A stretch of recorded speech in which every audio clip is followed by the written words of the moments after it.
wabarakatuh. Perkenalkan, nama saya Dwi Meliawati, NPM 194. Perkenalkan, nama saya Ika Kurniawati, NPM 18144600201. Pada kesempatan kali ini, kami dari kelompok 3 ingin memaparkan hasil diskusi kami tentang model pembelajaran curah pendapat. Model curah pendapat biasa dikenal sebagai brainstorming. Teknik brainstorming dipopulerkan oleh Alex F. Osborne dalam bukunya Applied Imagination.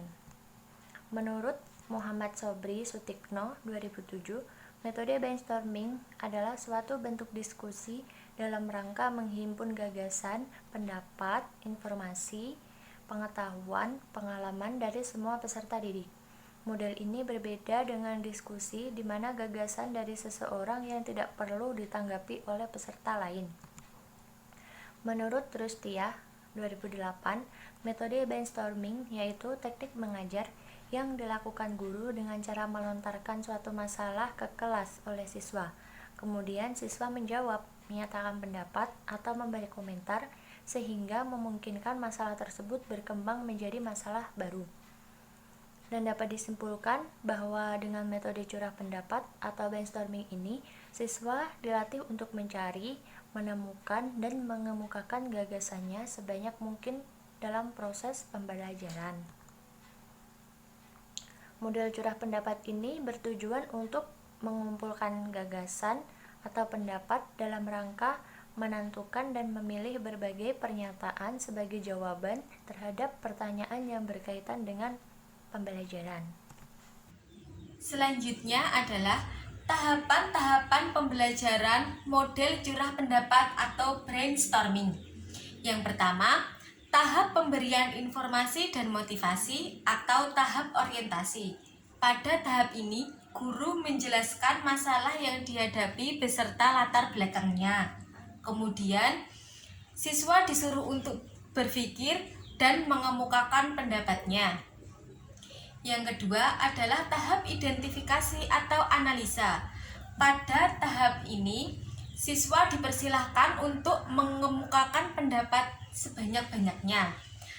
Pendapat dari siswa ditampung dan ditulis, tidak boleh dikritik. Pemimpin kelompok dan anggota boleh bertanya untuk meminta penjelasan. Yang ketiga adalah tahap klasifikasi atau sintesis. Pada tahap ini, pendapat yang telah dikemukakan dikelompokkan berdasarkan kriteria yang telah dibuat dan telah disepakati. Pengelompokan bisa berdasarkan struktur atau faktor-faktor yang mempengaruhinya. Yang keempat adalah tahap verifikasi. Guru dan siswa secara bersama-sama melihat pendapat yang tadi telah dikelompokkan. Setiap pendapat diuji relevansinya dengan permasalahan tadi. Jika ada 2 atau lebih pendapat yang sama, maka yang dipakai hanya 1. Serta jika ada pendapat yang kurang sesuai dengan masalah, maka bisa dicoret atau tidak dipakai.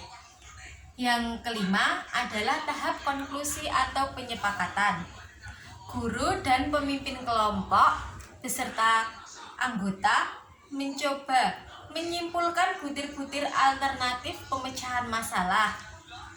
Setelah semua paham, diambil kesepakatan terakhir cara pemecahan masalah yang dianggap paling tepat.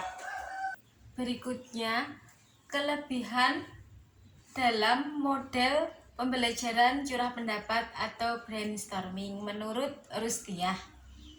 Yang pertama, anak-anak aktif berpikir untuk menyatakan pendapatnya. Yang kedua, melatih siswa berpikir dengan cepat dan tersusun logis. Yang ketiga, meningkatkan partisipasi siswa dalam menerima pembelajaran. Yang keempat, siswa yang kurang aktif mendapat bantuan dari temannya. Yang kelima, terjadi persaingan yang sehat. Yang keenam, anak merasa bebas dan gembira. Yang ketujuh, suasana demokrasi dan disiplin dapat ditumbuhkan. Selanjutnya adalah beberapa kelemahan dalam metode brainstorming atau model cerah pendapat menurut Rustiah. 1. Guru kurang memberi waktu yang cukup kepada siswa untuk berpikir dengan baik. Yang kedua, anak yang kurang pandai selalu ketinggalan. Yang ketiga, guru hanya menampung pendapat dan tidak pernah merumuskan kesimpulan. Yang keempat, tidak menjamin hasil pemecahan masalah. Yang kelima, masalah bisa berkembang ke arah yang tidak diharapkan. Dapat disimpulkan bahwa metode brainstorming merupakan salah satu metode atau teknik mengajar yang digunakan untuk mendapatkan ide-ide atau gagasan sebanyak mungkin dari siswa tentang materi yang diajarkan. Siswa dituntut untuk lebih aktif dalam memecahkan masalah yang diberikan oleh guru di dalam kelas. Dalam hal ini, siswa diminta untuk dapat mengemukakan setiap ide atau gagasannya yang berkaitan dengan tema pembelajaran sehingga proses belajar mengajar dapat berjalan dengan lancar dan baik.